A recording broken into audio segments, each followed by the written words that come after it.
جانے مسائل تو علماء سے پوچھیں، یہ حکم مبین ہم کو رب سے ملا ہے۔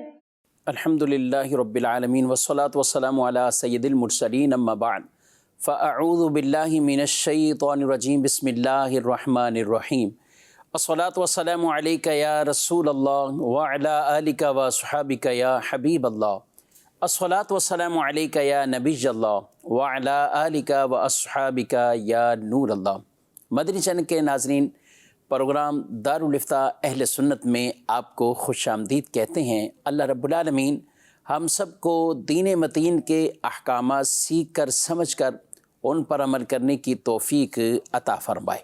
ابتداً درود پاک کی فضیلت ہمارے پیارے رسول صلی اللہ علیہ وآلہ وسلم کا فرمان معظم عالی شان ہے کہ 3 طرح کے ایسے اشخاص جنہیں بروز محشر اللہ اپنے عرش کا سایہ عطا فرمائے گا، ان میں سے پہلا شخص ارشاد فرمایا وہ جو میرے کسی امتی کی پریشانی کو دور کرے، اور دوسرا شخص وہ جو میری سنت کو زندہ کرے، اور تیسرا وہ جو مجھ پر کثرت سے درود بھیجے۔ یہ تینوں وہ خوش نصیب ہیں کہ جنہیں بروز محشر اللہ اپنے عرش کا سایہ عطا فرمائے گا۔ اللہ رب العالمین ہم سب کو کثرت کے ساتھ درود و سلام پڑھنے کی بھی توفیق عطا فرمائے، نبی رحمت شفیع امت صلی اللہ علیہ وآلہ وسلم کی مبارک سنتوں پر عمل کرنے کی توفیق عطا فرمائے، اور ذہن نصیب ہماری وجہ سے کسی امتی کی پریشانی دور ہو، اس کی مشکل آسان ہو، اللہ یہ نیکی والے کام کرنے کی بھی توفیق عطا فرمائے۔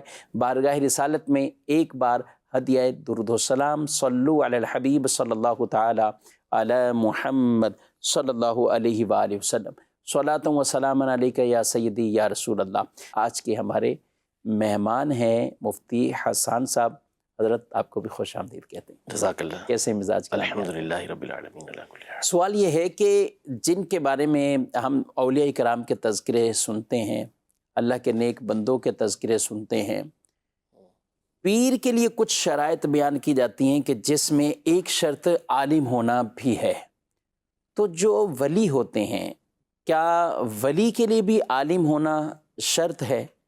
اور ہر پیر وہ ولی ہو یا ہر ولی پیر ہو؟ تھوڑا سا خلاصہ کر کے یہ ایک مسئلہ جو ہے وہ پورا اگر آپ اسی بیان فرما دیں۔ بسم اللہ الرحمن الرحیم۔ پیر کی بنیادی اعتبار سے 4 شرطیں ذکر کی جاتی ہیں۔ نمبر 1 یہ کہ سنی صحیح العقیدہ ہو، اس کا جو سلسلہ ہے نبی پاک صلی اللہ تعالیٰ علیہ وآلہ وسلم تک ملتا ہو، درمیان میں کہیں رشتہ راستہ جو طریقت کا راستہ ہے وہ ٹوٹتا نہ ہو۔ اسی طرح فاسق معلن نہ ہو، یعنی کھلے عام گناہ کرنے والا نہ ہو، اور چوتھا یہ کہ علم والا ہو، یعنی اتنا علم رکھتا ہو کہ اپنی ضرورت کے مسائل کتابوں سے نکال لے۔ ہر شرط کیوں ہے اس کی وجہ علماء نے بیان فرمائی ہے۔ اس میں جو یہ شرط ہے کہ علم والا ہونا، تو پیر جو ہوتا ہے اس کو عربی میں مرشد کہتے ہیں، رہنما۔ مرشد عام طور پہ لوگ مرشد بھی کہہ رہے ہوتے ہیں۔ مرشد نہیں، مرشد الگ چیز ہے۔ مرشد تو اس میں مفعول کا صیغہ بنے گا، جس کا ایک طرح کا مرید ہو گیا، جس کو ہدایت دی گئی۔ تو مرشد یعنی جو ہدایت دینے والا، ہدایت کا راستہ بتانے والا، ہدایت کی طرف چلانے والا۔ تو مرشد جو پیر ہوتے ہیں ان کے لیے علم اس لیے ضروری قرار دیا گیا کہ بغیر علم کے بندہ خود ہی راہ پر نہیں چل سکتا، تو دوسروں کو کس طرح چلائے گا؟ لہذا ان کے لیے علم کو ضروری قرار دیا گیا۔ اب جہاں تک رہا یہ معاملہ کہ جو پیر ہے اس کا ولی ہونا شرط ہے، تو ایسی کوئی کتابوں کے اندر شرط نہیں ہے کہ پیر ولی ہی ہو، یعنی ولی ہو بھی سکتا ہے، اور عمومی طور پہ جن کے اندر یہ شرائط پائی جائیں اور واقعی وہ تقوی و پرہیزگاری کے مراحل مسلسل طے کرتے ہوں، تو یہ ہو بھی سکتا ہے کہ وہ اللہ کے ولی ہوں۔ تو بہرحال شرط یہ نہیں ہے، نہ پیر کے لیے کرامات کا ہونا شرط، نہ ولی کے لیے کرامات کا ہونا شرط، اور نہ پیر کے لیے ولی ہونا شرط۔ شرط یہ 4 ہیں۔ اور پیر کا جو بنیادی مقصود ہوتا ہے وہ ہوتا ہے کہ اس کے ذریعے آخرت کا فائدہ ہمیں پہنچے، دنیا میں رہنمائی ملتی رہے اور آخرت کے اندر اس کا فائدہ پہنچے، باقی اس کی برکتیں جدا گانا ہوتی ہیں۔ اچھا، جو پیر ہوتا ہے وہ عمومی طور پر ولی ہوتا ہے، نہیں جبکہ اس کے اندر شرائط پائی جائیں۔ کیونکہ بندے پر لازم ہے کہ وہ اپنے پیر کو اولیاء زمانہ میں سب سے افضل سمجھے گا۔ اچھا، پھر اس کے بعد آپ نے کہا کہ کیا ہر ولی عالم ہوتا ہے اور ہر عالم ولی ہوگا؟ تو ہر ولی کے لیے تو شرط ہے کہ وہ عالم ہو۔ فرمایا متخذ اللہ ولیا جاہلا، اللہ پاک نے کبھی کسی جاہل کو ولی نہیں بنایا۔ علم عطا ہوتا ہے، اس کے بعد ہی وہ ولی بن سکتا ہے، اس سے قبل وہ ولی نہیں ہو سکتا۔ ٹھیک ہے، باقی رہا کہ جو عالم ہے اس کے لیے ولی ہونا شرط ہے، تو ایسا نہیں ہے، ضروری نہیں ہے۔ پہلے بھی ہم گفتگو کر چکے ہیں کہ ولایت یہ اللہ کی طرف سے عطیہ ہے، اللہ کی طرف سے تحفہ ہے، جس کو چاہتا ہے وہ عطا فرماتا ہے۔ علم حاصل کر کے یا عمل کے ذریعے یہ منصب حاصل نہیں کیا جاتا۔ ہاں، یہ چیزیں ممد و معاون ضرور ہوتی ہیں، فائدہ ان کے ذریعے ضرور پہنچتا ہے، اور اللہ تعالیٰ کی یہ سنت جاریہ ہے کہ بندہ جب عمل کرتا ہے تو پھر وہ اپنے بارگاہ کے اندر اس کو مقام مرتبہ عطا فرماتا ہے۔ ماشاءاللہ ماشاءاللہ۔ اور ولی کے لیے کہ یہ وہ عالم ہوتا ہے، چاہے پراپر علم حاصل کیا ہو یا اللہ کی طرف سے خاص عطیہ ہو جائے، اسے علم مل جائے۔ دیکھیں، مسئلہ یہ ہے کہ جو علم لدنی عطا ہوتا ہے اس کا فیصلہ کرنا بڑا مشکل مرحلہ ہوتا ہے۔ عمومی طور پر جب ہم اولیاء کی سیرت کو پڑھتے ہیں، حالات کو پڑھتے ہیں، حتیٰ کہ سید الاولیاء حضور سیدنا شیخ عبد القادر جیلانی قدس سرہ النورانی غوث اعظم رحمۃ اللہ تعالی علیہ، ان کے بھی آپ حالات پڑھیں تو وہ آپ کو ظاہری علم حاصل کرتے ہوئے ہی نظر آتے ہیں۔ بچپن میں ہی بغداد جاتے ہیں، وہاں کے بڑے بڑے علماء سے علم حاصل کرتے ہیں، اور پھر ان سے لوگ جہاں ولایت کا راستہ حاصل کرتے ہیں، ساتھ ہی ساتھ جو ظاہری علوم ہیں، جو مروجہ علوم پڑھائے جاتے تھے، جیسے ہمارے یہاں درس نظامی پڑھائی جاتی ہے، تو اس طرح کے جو علوم تھے وہ غوث پاک رحمۃ اللہ تعالیٰ علیہ باقاعدہ پڑھایا کرتے تھے۔ نحو پڑھایا کرتے تھے، آپ ادب پڑھایا کرتے تھے، عقائد پڑھاتے تھے، حدیث پڑھاتے تھے، تفسیر پڑھاتے تھے، فقہ پڑھاتے تھے، یہ آپ کا معمول تھا پڑھانے کا۔ 13 علوم کے اندر تقریر فرمایا کرتے تھے۔ تو اس لیے جو ولی ہوتا ہے وہ باقاعدہ اس طرح کے درجات کو، علم کے درجات بھی طے کرتا ہے، اس کو علم لدنی بھی عطا ہوتا ہے۔ ہاں، بعض ایسے مل سکتے ہیں کہ جن کو اللہ پاک ایسا علم براہ راست عطا فرما دے، لیکن ان کا پھر علم جو ہوگا نا وہ ظاہری شریعت سے کبھی نہیں ٹکرائے گا۔ یعنی یہ وہ نہیں کہیں گے کہ بھئی مجھے یہ چیز اللہ پاک کی طرف سے ملی ہے، تمہارا علم یہ ہے اور میرا علم یہ ہے، یوں نہیں ہوگا، نہیں۔ بعض اوقات ایسے ہوتے ہیں کہ وہ توہین کرنے والے انداز ہوتا ہے کہ تم کتابوں کے عالم ہو اور دوسرے یہ والے، اس طرح یہ تو باطل بات ہے نا۔ اصل ہے ہی کتابوں کا علم، اسی سے پتہ چلتا ہے کہ جو دوسرا علم حاصل ہوا ہے وہ صحیح بھی ہے یا نہیں، صحیح بھی ہے کہ نہیں۔ ٹھیک، تو وہ کبھی بھی آپ کو حقیقی اولیاء جو اس طرح کے ہوں گے وہ اس چیز کی مخالفت کرتے ہوئے نہیں ملے گی۔ ماشاءاللہ۔ ناظرین، آپ کے میسیجز بھی ہیں، ان کو ہم شامل کرتے ہیں اور دیکھتے ہیں کہ ہمارے ناظرین وہ جو SMS کے ذریعے مسائل پوچھتے ہیں وہ کیا پوچھنا چاہ رہے ہیں۔ ایک تو یہ بڑا مسئلہ کہہ رہے ہیں کہ کیا شیشہ آئینہ دیکھنے سے وضو ٹوٹ جاتا ہے؟ نہیں جی، شیشہ دیکھنے سے چاہے اپنی شکل دیکھی ہو یا کسی اور کی شکل دیکھی ہو وضو نہیں ٹوٹتا۔ یعنی نواقض وضو میں سے، وضو توڑنے والی چیزوں میں سے کہیں بھی یہ نہیں لکھا ہوا کہ بندہ شیشہ دیکھے تو وضو ٹوٹ جائے گا۔ ٹھیک ہے۔ دوسرا یہ پوچھ رہے ہیں کہ کیا آیت درود پاک سننے سے یا پڑھنے سے کیا درود واجب ہو جاتا ہے پڑھنا؟ نہیں، ایسا نہیں ہے۔ ہاں، اتنا ہے کہ مجلس میں اگر پہلی دفعہ سنی اور نبی پاک صلی اللہ علیہ وسلم کا نام نامی آیا ہے تو یہ آیت پوری ہونے کے بعد نبی پاک صلی اللہ علیہ وسلم پر درود پاک پڑھنا ہوگا۔ مجلس میں ایک دفعہ پڑھنا یہ واجب ہے۔ ٹھیک ہے۔ تو یوں یہ آیت کی بنیاد پر نہیں بلکہ نبی پاک صلی اللہ علیہ وسلم کے نام نامی آنے پر واجب ہے۔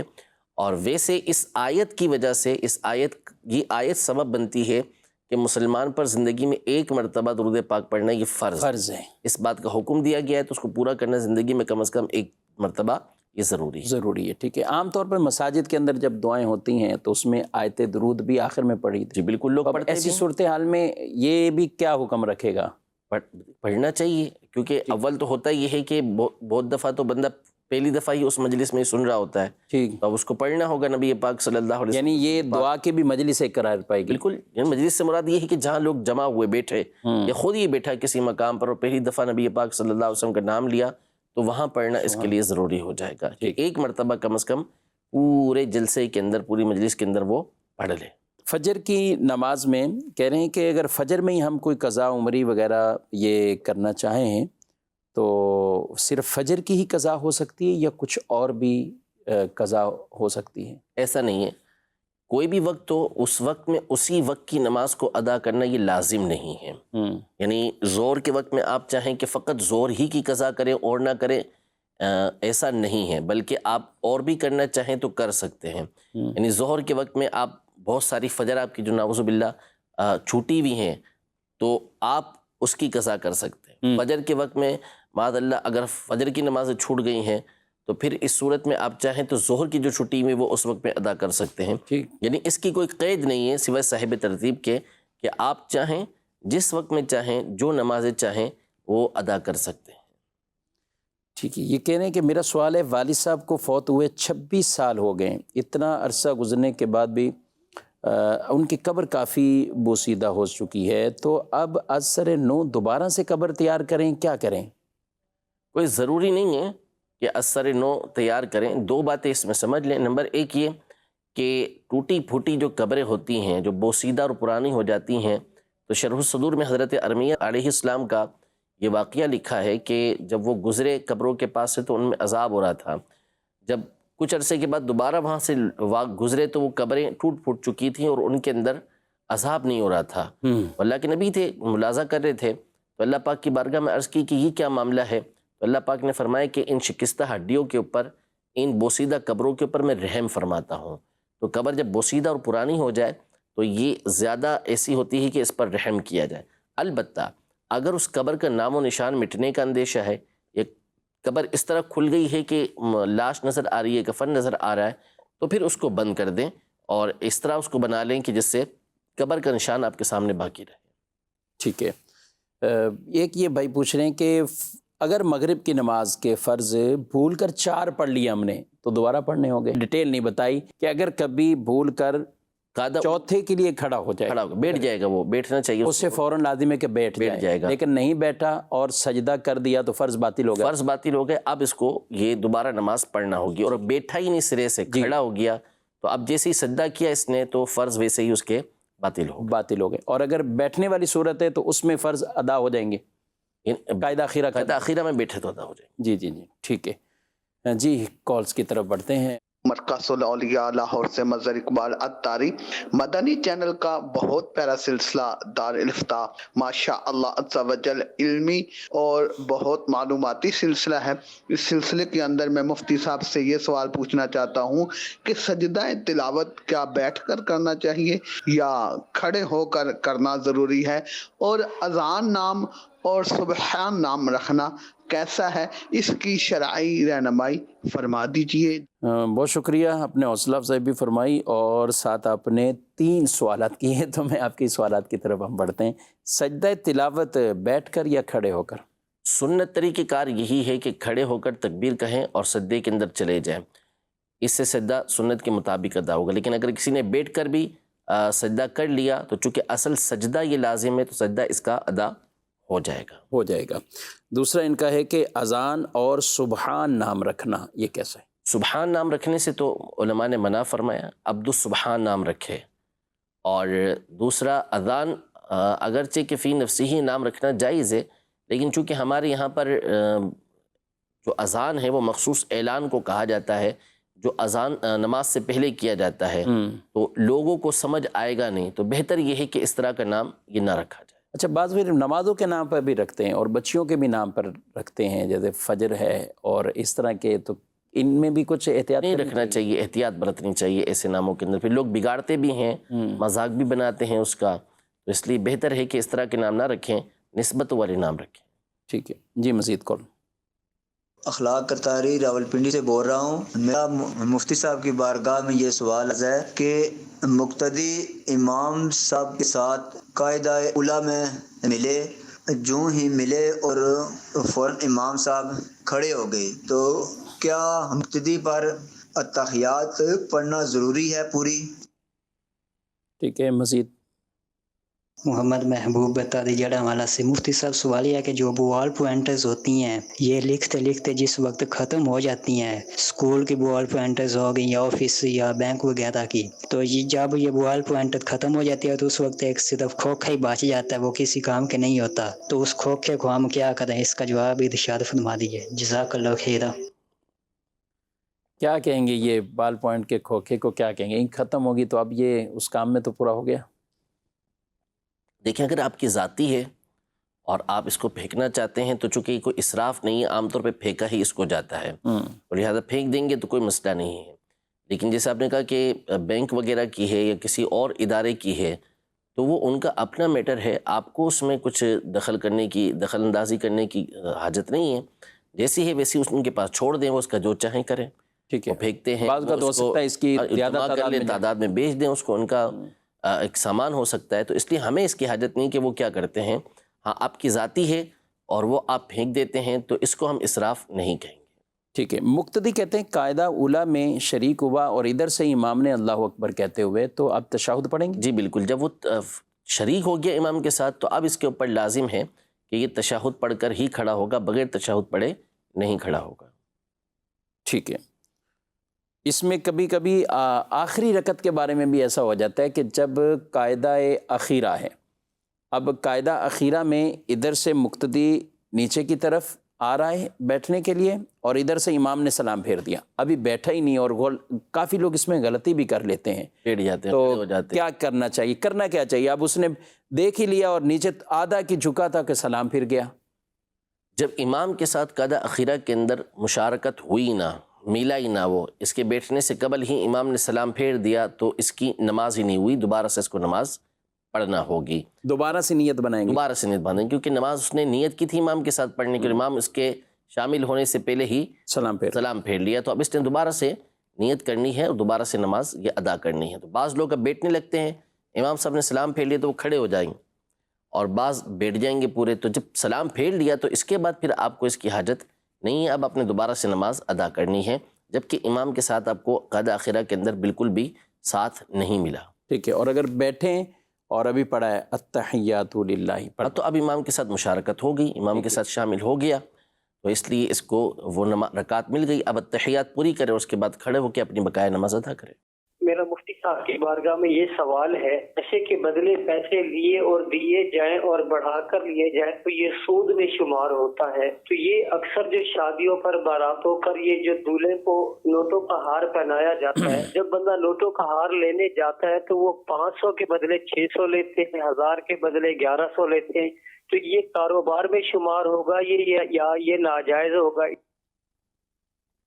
ٹھیک ہے، مزید مفتی صاحب سے سوال یہ پوچھنا تھا، کسی کمپنی کی کوئی چیزیں کسی نے پہلے سے خرید رکھی ہوں کافی مقدار میں، اب اس چیز کا ریٹ تبدیل ہو گیا ہو، کچھ فرق لگ گیا ہو، جیسے 1720 روپے پہلے تھا، اب اس کا 1920 روپے ریٹ ہو گیا ہے، تو اب کمپنی کی یہ نئی پرنٹ جو آ رہی ہے ریٹ لسٹ اس پیکنگ کے اوپر وہ 1920 آ رہی ہے، تو جس کے پاس پرانا مال پڑا ہے وہ اگر اسی کو ایسے بیچتا ہے تو کسٹمر اعتراض کرتا ہے یہ تو ریٹ کم لکھا ہوا ہے، کیا یہ از خود اسٹیکر بنا کر اس کے اوپر لگا سکتا ہے نئی ریٹ کا تاکہ منافع بھی زیادہ آ جائے اور کسی کو اعتراض بھی نہ ہو؟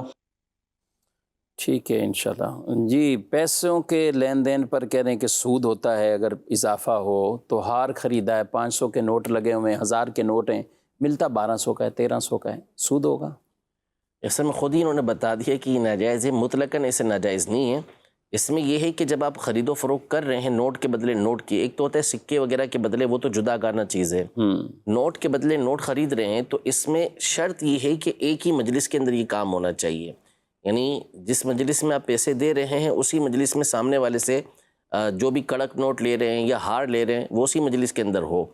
تو جب آپ نے یہ ہار خریدا اور اس میں اسی وقت پیسے دیے اور اس نے آپ کو آگے سے ہار دے دیا تو بھلے وہ مہنگا دیا آپ کو، اس میں شرعاً کوئی حرج نہیں ہے، ایسا کر سکتے ہیں۔ ٹھیک ہے، اور اس میں تو ہار بھی یہ پورا ایک بنایا جاتا ہے، محنت ہوتی ہے، اس میں اور چیزیں بھی شامل ہوتی ہیں، اور اگر صرف کڑک نوٹ جیسے آپ نے کہا تو یہ گڈیاں جو لی جاتی ہیں، یہ شرعی اعتبار سے اس کا حکم یہ ہے کہ ایک ہی مجلس میں اگر لی اور دی جاتی ہیں تو اس میں کوئی حرج نہیں ہے، ادھار نہ کریں، یہ 1100 روپے دیے مثال کے طور پر، 1000 کی گڈی اس سے کڑک نوٹوں کی لے لی تو اس میں کوئی حرج نہیں ہے۔ البتہ بعض اوقات قانوناً اس پر پابندی ہوتی ہے، اگر قانوناً پابندی ہوتی ہے پھر اس کا لحاظ رکھنا یہ ضروری ہوگا۔ ٹھیک ہے، دوسرے بھائی پوچھ رہے ہیں کہ کمپنی کی چیزیں جو ہم نے پہلے سے ہی خرید لی ہیں اب ریٹ بیچ میں بڑھ جاتا ہے، 1720 روپے اس کے اوپر لکھے ہوئے ہیں، اب کمپنی کا ریٹ 1920 ہو چکا ہے، کیا کریں ہم؟ سٹیکر نیا لگا دیں یا ویسے ہی بڑھا دیں؟ دیکھیں مسئلہ یہ ہے کہ سٹیکر نیا لگائیں یا نہ لگائیں، چیز آپ کی ہے، آپ 1920 کی جگہ 2120 کی بیچیں،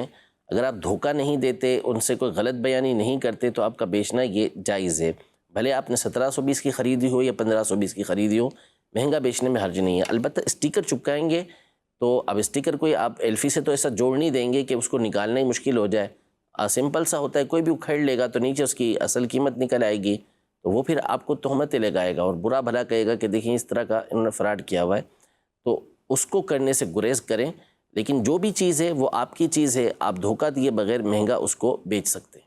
اور اس میں ایسا کوئی جھوٹ بھی نہیں ہونا چاہیے کہ خود ان کو بتائیں کہ میں نے بھی 1900 کے لیے یہ کسی طرح کی آپ غلط بیانی نہ کریں، دھوکہ اس میں نہ دیں، پھر ٹھیک ہے۔ یہ ٹھیک ہے۔ یہ سوال ہے، یہ کہہ رہے ہیں کہ والدہ جو ہیں وہ بیمار تھیں، اللہ پاک انہیں شفا دے، تندرستی عطا فرمائے، 20,000 درود پاک اور 100 نوافل یہ منت جو ہے وہ مانی ہے۔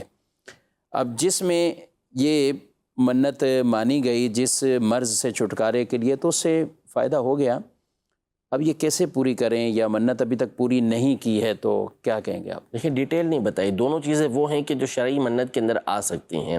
کس طریقے سے منت مانی تھی کہ اتنے نوافل پڑھیں گی یا اتنے درود پاک پڑھیں گی، تو اگر واقعی شرعی منت مانی تھی کہ اس بیماری سے چھٹکارا ہو جائے تو اللہ کے لیے مجھ پر اتنے نفل پڑھنا ہے یا مجھے اتنے درود پاک پڑھنا ہے، تو چونکہ دونوں ایسی چیزیں ہیں کہ جن میں شرعی منت ہو سکتی ہے، تو جو منت مانی تھی اسی کے مطابق پھر عمل کرنا ہوگا۔ یعنی درود پاک کی بھی منت اور جی نوافل کی بھی منت، نوافل وغیرہ کی بھی منت۔ ٹھیک ہے، مزید کال۔ نماز پڑھ رہے ہوتے ہیں تو یعنی کہ اتحیات جب جاتے ہیں، یعنی کہ دوسری رکعت ہم پوری کر لیتے ہیں تو ہمیں یاد نہیں رہتا، ہم کھڑے ہو جاتے ہیں، ایک تو وہ اس کا سجدہ صاحب ہوگا یعنی، اور دوسرا جب ہم عشاء کے وتر پڑھ رہے ہوتے ہیں تو عشاء کے وتر کی تیسری رکعت میں ہم دعائے قنوت پڑھے بغیر رکوع میں چلے جاتے ہیں، تو اس کے لیے ارشاد فرما دیجیے کچھ۔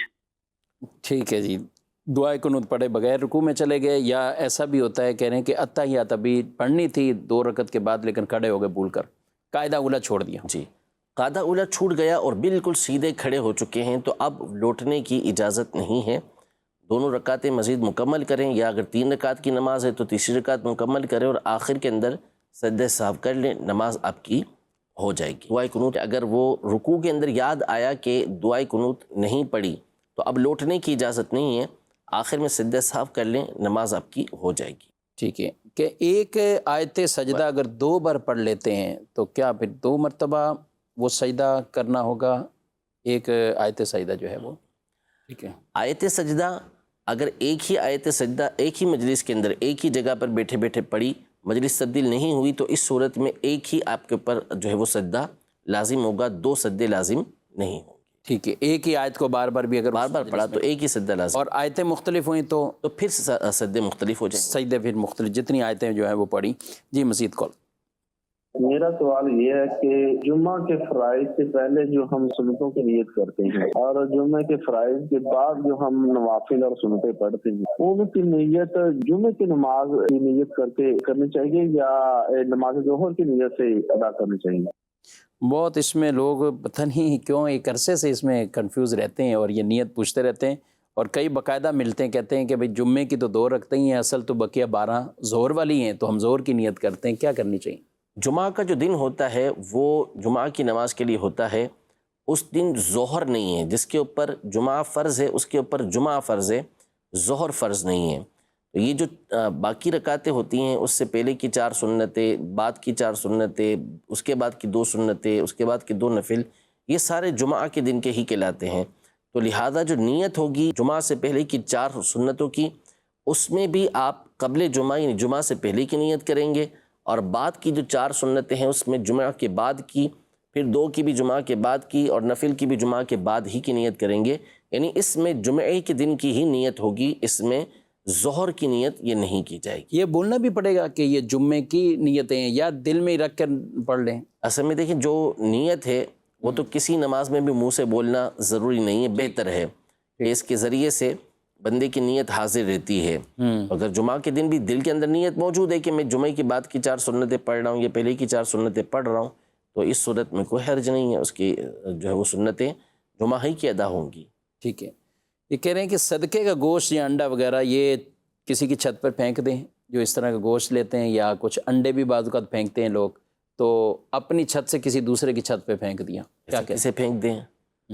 کسی کی چھت پہ آپ پھینک دیں گے تو ظاہر سی بات ہے کہ اس کی چھت خراب ہوگی، اور اس کے علاوہ بھی اور چھت تو خراب ہوگی، لیکن اس کا جو ذہن خراب ہو جائے گا کہ شاید یہ ہمارے اوپر کسی نے کچھ کر دیا ہو. یہ بہت سارے معاملات ہوں گے، پھر پرندے اس کی چھت پر آئیں گے اور دیگر معاملات اس کے ساتھ ہو جائیں گے. اور ظاہر ہے کہ یہ بالکل غلط ہے کہ کسی کی چھت کے اوپر آپ چاہے انڈا پھینکیں، چاہے گوشت پھینکیں، چاہے چاول پھینکیں، کوئی بھی چیز پھینکنے کی اجازت نہیں ہے. چھت کسی کی خراب کرنے کی، دیوار کسی کی خراب کرنے کی، گھر کسی کا خراب کرنے کی کسی کو اجازت نہیں ہے. ایسی چیزیں آپ اپنے گھر کی چھت پر ڈالیں.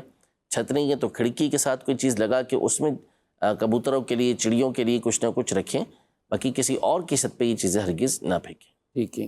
دودھ کو کہتے ہیں کہ اللہ کا نور کہتے ہیں، یہ کیا کہنا ہے؟ یہ میاں والی سے ابراہیم صاحب سوال پوچھ رہے ہیں. دیکھیں فی الوقت تو یاد نہیں ہے کہ اس کے عام طور پہ لوگوں میں کچھ یا بڑوں میں اس طرح کی وہ نور بمعنی یہ کہ اگر فائدہ دیتا ہے دودھ اس لیے نور کہہ دیا جاتا ہے تو کوئی حرج نہیں ہے، لیکن بہرحال ایسی کوئی بات پڑی نہیں ہے کہیں پر کہ ایسا کہا گیا ہو، اور بالخصوص اللہ پاک کی طرف نسبت اس کی نہ ہی کی جائے تو بہتر ہے، کیونکہ اس طرح کی کوئی بات پڑھنا یاد نہیں ہے. باقی ویسے ہی اگر اس کو نور کہہ دیتے ہیں تو نور کہنے میں حرج نہیں ہے. ٹھیک ہے. مزید کالوں. مفتی صاحب سے میرا یہ سوال ہے کہ کوئی ایسا وظیفہ بتا دیں جس سے حضور پاک صلی اللہ علیہ وآلہ وسلم کی زیارت نصیب ہو جائے. ماشاءاللہ. جی مزید. میرا سوال یہ ہے کہ عرش معلیٰ یا کرسی یہ کیا چیز ہے؟ جی مفتی صاحب کیا کہیں گے ایسا وظیفہ کہ رسول اللہ صلی اللہ علیہ وسلم کی زیارت نصیب ہو؟ مدنی پنصورے میں بھی اور فتاوی رضویہ شریف میں بھی درود پاک یہ موجود ہے. اس کو پڑھیں گے تو اس میں یہ ہوگا کہ زیارت کی بشارت موجود ہے کہ اسے زیارت ہوگی. لیکن امام اہل سنت رحمۃ اللہ تعالی علیہ نے یہاں پر بڑی خوبصورت تنبیہ فرمائی ہے، اور یہ ارشاد فرمایا کہ درود پاک کو نبی پاک صلی اللہ علیہ وسلم کے حق کی وجہ سے پڑھے. یعنی درود پاک کو بطور درود پاک پڑھے، کسی اور غرض اور مقصد کے لیے نہ پڑھے. پھر اللہ پاک کی رحمت جداگانہ ہے کہ وہ اس کی کوئی غرض ہے، کوئی مقصود ہے، اس کو پورا فرما دے. تو درود پاک جب بھی پڑھیں نبی پاک صلی اللہ علیہ وسلم کے حق کی وجہ سے، نبی پاک صلی اللہ علیہ وسلم کو راضی کرنے کے لیے پڑھیں. باقی پھر اس کے بعد ان کی مرضی ہے کہ وہ کرم فرما دیتے ہیں اور زیارت نصیب ہو جاتی ہے تو وہ ان کا کرم ہوگا. ٹھیک ہے. ایک میسیج ہے یہ ایک خاتون کی طرف سے کہ والدین تو ہمارے وفات پا چکے ہیں اور ہمارا ایک آبائی گھر ہے گاؤں میں جو میرے چھوٹے بھائی نے اس کو توڑ دیا ہے اور اس کی اینٹیں ملبہ وغیرہ سب جو ہے وہ بیچ دیا، اور وہ شہر والے گھر سے ہم سے حصہ مانگتا ہے. شہر والا گھر ابھی ابو کے نام پر ہی ہے، تو اس کے بارے میں آپ کیا کہتے ہیں؟ خیر وہ تو وراثت کا مسئلہ اس میں، لیکن کوئی اگر خلاصہ طور پر ان کے کہ ایک گھر ان کا وہ شہر میں ہے اور ایک گاؤں میں ہے. گاؤں والا جو گھر ہے وہ ٹوٹلی طور پر چھوٹے بھائی نے توڑ پھوڑ کر اس کا ملبہ وغیرہ بیچ دیا ہے اور اسی کا اس پر قبضہ ہے، اور شہر والے گھر سے بھی وہ حصہ مانگتا ہے. تو کیا مشورہ دیں گے آپ ان کو؟ اب دیکھیں وہ اس نے کیسے بیچ دیا، سب کی رضامندی اس میں تھی، والد صاحب نے اس کو دیا ہوا تھا، کیا ہوا تھا. تو بہرحال اگر والد صاحب نے اس کو نہیں دیا تھا، اس کے نام نہیں کیا تھا، یعنی اس کی ملک نہیں کر دیا تھا جیسے شرعی طور پہ ملک کرتے ہیں، تو اس کو بیچنا ہی درست نہیں تھا. اور پھر اس کے بعد مزید مطالبہ کرنا یہ اور ظلم پر ظلم ہے. لیکن اس کی ڈیٹیل، اس کی تفصیل ظاہر سی بات ہے کہ جب تک دونوں طرف کی باتوں کو بٹھا کے سن نہ لیا جائے اس وقت تک کوئی فائنل جواب اس میں نہیں ہو سکتا. جو ظاہر بتایا گیا اس کے مطابق ظاہر ہے کہ جو چھوٹا بھائی کر رہا ہے وہ غلط کر رہا ہے. ٹھیک ہے. اور جتنا بھی ترکہ ہے جو بھی چاہے شہر والا یا گاؤں والا سب تقسیم ہوگا، پوری ڈیٹیل ہے اور اس کے مطابق آپ فتویٰ لے لیں. اور آپ کے سوال میں لکھا ہے کہ آپ سمندری شہر سے ہیں، تو آپ کے قریب میں یا تھوڑا سا دوری کہہ لیں 50 کلومیٹر وہاں سے فیصل آباد ہے، وہاں پہ ہمارا دارالافتاء اہل سنت باقاعدہ یہ موجود ہے سوسا روڈ مدینہ ٹاؤن پر. آپ اگر یہ مسئلہ وہاں پر لے کے جاتے کوشش کریں کہ یہ بھائی وغیرہ بھی وہاں پہ ساتھ جائیں اور اس طریقے سے اپنا پورا ایک مسئلہ ان کو لکھ کر آپ دیں. آپ کو تفصیلی طور پر اس کی رہنمائی ملے گی اور جس کا حق ہے اس تک اس کا حق پہنچ جائے. ایک بالشت بھی اگر کوئی کسی کی زمین پر ناحق قبضہ کرتا ہے، رسول اللہ صلی اللہ علیہ وآلہ وسلم نے ارشاد فرمایا قیامت کے دن اس کے گلے میں 7 زمینوں کے طوق پہنائے جائیں گے. علمان الحفیظ کہ یہ کتنا سخت ترین عذاب ایک بالشت اگر کوئی کسی کا قبضے میں لیتا ہے اس کے بارے میں بیان کیا گیا. اور جو پورے مکان، پوری زمینیں، پورے فلیٹ، پوری دکانیں، بعض اوقات کئی طرح کی جائیدادیں ہیں جو ضبط کر دیتے ہیں. بعض اوقات یتیموں کا حق اس طرح ضبط کر کے ان تک وہ نہیں پہنچایا جاتا، انہیں نہیں دیا جاتا. تو ضرور اس معاملے میں شرعی رہنمائی دی جائے اور جو شریعت مطہرہ کا حکم ہو اس پر عمل کیا جائے تاکہ ہم کسی کا حق نہ ماریں. اگر کسی کا حق اس طرح لیا بھی ہے اللہ سے معافی بھی مانگیں، اس سے بھی معافی مانگیں اور اس کا حق صاحب حق تک واپس وہ پہنچایا جائے. مزید ایک سوال ہے، یہ مصعب یہ بھی میں کے ذریعے موصول ہوا ہے کہ بچے کو ماں دودھ جب پلاتی ہے تو اس میں بھی کیا وضو وغیرہ دوبارہ کرنا ہوگا، کیا کہتے ہیں؟ بچے کو دودھ پلانے کی وجہ سے وضو نہیں ٹوٹتا، لہذا باوضو جس عورت نے اپنے بچے کو دودھ پلایا اس کا وضو باقی ہے، دوبارہ وضو کرنے کی اسے حاجت نہیں ہے. ٹھیک ہے. مزید کون؟ فجر کی نماز پڑھتے ہیں تو اس ٹائم اکثر لوگ آگے جماعت ہو رہی ہے، پیچھے لوگ سنتے ادا کر رہے ہوتے ہیں. اس کے بارے میں پوچھنا تھا کہ آیا یہ جائز ہے اس طرح، یا فرض پڑھ لینے چاہیے، یا سنتے ادا کرنے پہلے ضروری ہیں؟ دوسرا سوال یہ تھا کہ میں الیکٹریکل کا کام کرتا ہوں تو دکاندار ایک چیز بیچتے ہے 500 میں، ہم اس سے خریدتے ہیں مطلب 470 پہ، تو کیا میں وہی چیز 470 میں خرید کے 500 میں آگے لگا کے دے سکتا ہوں؟ ٹھیک ہے جی. پہلا چلیں اس پہ پہلے بات کر لیتے ہیں. جماعت اگر کھڑی ہو جائے تو اب سنتیں پڑھنا. دیکھیں جب جماعت کھڑی ہو جائے تو پھر تو اس کے بعد بہرحال فجر کے علاوہ دیگر نمازیں ہیں ان کی سنتیں تو نہیں پڑھیں گے. آپ نماز کے اندر شامل ہو جائیں، فرض پڑھیں، اور پھر اس کے بعد جو ظہر کی مثال کے طور پر آپ کی 4 سنتیں رہ گئی تھیں وہ آپ ظہر کی 2 سنتیں ادا کرنے کے بعد ان 4 سنتوں کو ادا کر لیں. اچھا، اس میں کچھ اور باتیں بھی ہیں. پہلے میں فجر کی نماز کا مسئلہ عرض کر دوں کہ فجر مثال کے طور پر آپ مسجد میں آئے، جماعت کھڑی ہو چکی ہے اور آپ نے ابھی سنتیں نہیں پڑھی، تو اس میں یہ اتنا ہے کہ اگر آپ کو اس بات کی بھی امید ہے کہ قاعدہ اخیرہ کے اندر بھی یعنی امام کے سلام پھیرنے سے پہلے آپ جماعت کے اندر شامل ہو جائیں گے تو پہلے سنتیں پڑھیں، پھر اس کے بعد جماعت کے اندر شامل ہوں. اور اگر اس بات کا اندیشہ ہے کہ آپ سنتیں پڑھنے لگیں گے تو جماعت نکل جائے گی، امام صاحب سلام پھیر لیں گے، تو پھر آپ نماز میں شامل ہو جائیں. جب سورج طلوع ہو جائے اور اس کے بعد 20 منٹ گزر جائیں تو اب بہتر یہ ہے کہ یہ 2 رکعتیں آپ جو سنتیں چھوٹ گئی تھی فجر کی وہ ادا کر لیں. اور انہوں نے فجر کا ہی پوچھا ہے، یہ سوال میں انہوں نے مینشن کیا. صحیح، فجر کا بھی ہے تو اس میں اس بات کا لحاظ رکھیں کہ آپ یہ سنتیں دور پڑھیں. یعنی اگر پورشن بنے ہوئے ہیں تو پھر آپ پچھلے پورشن کے اندر یہ نماز ادا کریں، اگر پورشن نہیں بنے ہوئے تو بھی امام سے جتنا دور پڑھ سکے ہیں اتنا دور یہ سنت فجر آپ ادا کریں. اب یہاں پر اس بات کا لحاظ رکھنا بھی ضروری ہے کہ ابھی جماعت کھڑی نہیں ہوئی، لیکن جماعت کھڑی ہونے میں مثال کے طور پر 2 منٹ باقی ہیں، اور بہت سے لوگ یہ آتے ہیں کہ اب مثال کے طور پر انہوں نے فجر کی سنتیں پڑھنی ہیں اور ان کو پتہ ہے کہ 2 منٹ کے اندر نہیں پڑھ سکتے، ان کو 3-4 منٹ لگیں گے، اور ظاہر ہے کہ ان کا انتظار تو کیا نہیں جائے گا. اب یہ لوگ پہلی صف کے اندر یا دوسری صف کے اندر سنتیں شروع کر دیتے ہیں. نتیجہ یہ نکلتا ہے کہ جماعت کھڑی ہو جاتی ہے اور ان کی سنتیں یہ چل رہی ہوتی ہیں. ایسا نہیں کرنا چاہیے. اسی طرح دیگر نمازوں کا جو معاملہ ہے کہ اب ظہر کا مثال کے طور پہ وقت 3 منٹ باقی ہے اور آپ کو پتہ ہے کہ آپ یہ 4 رکعتیں نہیں پڑھ سکیں گے، تو آپ یا 4 منٹ باقی ہیں، 5 منٹ باقی ہیں، آپ کو اندیشہ ہے اس بات کا کہ آپ یہ رکعتیں نہیں پڑھ سکیں گے، تو وہاں شروع نہ کریں، آپ پیچھے کسی مقام پہ شروع کریں تاکہ جماعت کے اندر ڈسٹربنس نہ ہو، جماعت کے اندر پریشانی کس طرح کی کھڑی نہ ہو. بہت سے لوگ یہ کرتے ہیں کہ بالکل پہلی صف کے اندر آ کے سنتیں شروع کر دیں گے، نتیجہ یہ نکلے گا کہ وہ صفحے بنانے کے اندر مشکل پیش آ جاتی ہے. تو یا تو پہلے آ جائیں، پہلے آ کے آپ سکون کے ساتھ آگے سنتیں ادا کر لیں، ورنہ یہ کہ اگر آپ لیٹ آئے ہیں تو پھر سنتیں آپ پیچھے ادا کریں تاکہ کسی طرح کی پریشانی جماعت کے اندر نہ ہو. ٹھیک ہے. کچھ ستون پلر اس طرح کی آڑ بھی رکھیں، کوئی سترہ وغیرہ، وہ بھی اس کا بھی خیال کیا جائے. دوسرا سوال ان کا یہ ہے کہ اب یہ کئی، بلکہ انہوں نے تو سوال کیا یہ، لیکن اس طرح کے کئی افراد ایسے ہوتے ہیں کہ جو یا تو الیکٹریشین ہیں یا پلمبر ہیں جو اس طرح کے کام کر رہے ہوتے ہیں.